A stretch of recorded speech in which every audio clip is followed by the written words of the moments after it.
Time कभी linear हो ही नहीं सकता। बट जब हम एरो ऑफ टाइम को देखते हैं तो ऐसा लगता है कि टाइम आगे मूव करता हुआ जा रहा है। ऐसा क्यों लगता है? तो आज हम लोग इसी के बारे में एकदम से सिंपल टर्म में बात करेंगे। देखो, कोई भी चीज को हम इस रियलिटी में देखते हैं ना, वो थर्ड डायमेंशनल ही होता है। चाहे इस क्यूब की बात करें, चाहे कोई चीज किसी भी चीज की बात करते हैं, कैसे होता है तो वो तो उसमें देखोगे कि लेंथ, विड्थ, हाइट उसमें होना ही है। अगर जो आप एक्सिस के आधार पे बात करो तो एक्स एक्सिस, वाई एक्सिस और जो जेड एक्सिस है वो होना ही है। तो यहाँ पे देख पा रहे हैं कि ये जो क्यूब है वो थर्ड डायमेंशनल है, और एक जो क्यूब है वो एग्जिस्ट कहाँ पे करता है? तो बोलोगे कि स्पेस जहाँ पे है वहीं पे स्पेस में ही एग्जिस्ट कर रहा है। तो हमारे पास आ जाता है कि जो स्पेस है वो थर्ड डायमेंशनल है, तो फिर जो टाइम है वो एक अलग डायमेंशन आता है, वो जिसको फोर्थ डायमेंशन की बात की जाती है। स्पेस को एक अलग ले लेते, टाइम को अलग ले लेते और उसको एक्सिस के आधार पे बात करते कि कैसे टाइम लिनियर नहीं है। अब ये क्या है कि लेफ्ट से राइट जा रहे तो टाइम बढ़ रहा है, नीचे से ऊपर जा रहे तो स्पेस चेंज हो रहा है। अब T1 पे जो मैं और जो S1 स्पेस है वहां पे मैं क्यूब को रख दिया। अब क्या हो रहा है कि इसमें से ट्रांसफॉर्मेशन होगा और वो T2 पे जाएगा, चेंज ऑफ होता चला जाएगा, T2 T3 ऐसी बात करेगा। तो ये जो T2 पे जाएगा वो जाएगा कैसे? तो यहाँ पे क्या होता है कि बहुत सारा पॉसिबिलिटी बनेगा इसका और ट्रांसफॉर्म करने का खुद का, और एक अभी वेव फॉर्म में एग्जिस्ट करेगा। अब इस वेव फॉर्म में से कोई एक वेव फॉर्म कोलैप्स करेगा। अब कौन करेगा? जिसपे इंटेंगलमेंट का इंपैक्ट ज्यादा पड़ेगा। तो मान लो कि कोई एक कोलैप्स किया और यहाँ पे T2 पे चला गया, वो एक नए कॉन्फ़िगरेशन के साथ जो क्यूब था वो आया, फिर सेम प्रोसेस रिपीट होगा, वेव फॉर्म रहेगा, फिर इसमें से कोई एक कोलैप्स करेगा, एक नया कॉन्फ़िगरेशन T3 पे। तो जब हम ब्लॉक यूनिवर्स की बात करते हैं तो वहां पे हमें ये पता चलता है कि पास्ट, प्रेजेंट और फ्यूचर तीनों एक साथ एग्जिस्ट करता है पार्टिकल के तौर पे। अब यहाँ पे जब देख रहे हैं तो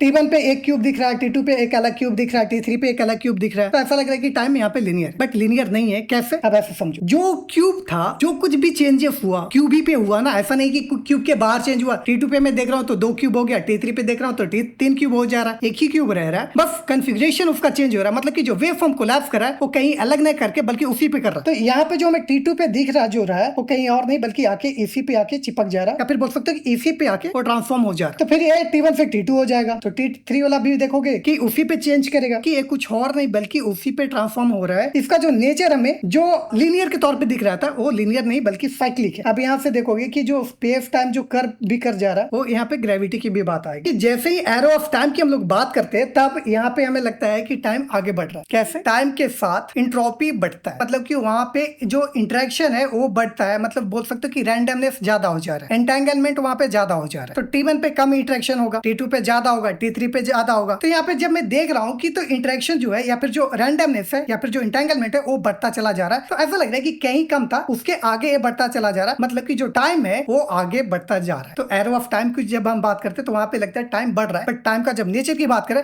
वो साइक्लिक है, जो कुछ भी ट्रांसफॉर्म हो रहा है उसी पे हो रहा है। तो देखो, जो ग्रेविटी, इंटेंगलमेंट या फिर जो इंट्रोपी की मैं बात किया हूँ, सब पे अलग अलग मैं बात कर रखा हूँ, वो आपको पेज पे ही मिल जाएगा।